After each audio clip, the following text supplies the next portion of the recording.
Hello' viewers, Nagaon জিলালৈ আপোনালোকক welcome কৰিলোঁ। আমাৰ নগাঁও জিলাৰ তেলিয়াপটি চাৰিআলিত G+4 ফাউণ্ডেশ্যনৰ RCCৰ কাম চলি আছে। এইটো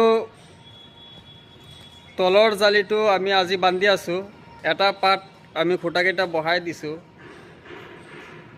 গোটেইখিনি মাটি একলগত ওলাইলে বহু ধৰণৰ প্ৰব্লেম হয়, বাহিৰৰ মাটি ভাঙি পৰি যায় আৰু বাউণ্ডাৰী ৱাল ওখ বাউণ্ডাৰী ৱাল আছে, এইবিলাক বাউণ্ডাৰী ৱাল ভাঙি যোৱাৰ চান্স থাকিব। সেইটো কাৰণে আধা পাতকৈ খান্দিছোঁ, আধাখিনি আমি জালি বনাই এই পোষ্টকেইটা বহাই দিছোঁ আৰু আধাখিনি এতিয়া আমি তলৰ জালিটো বান্ধি আছোঁ। ওপৰৰ জালিটো বান্ধিলে আমি পোষ্টকেইটা বহাম।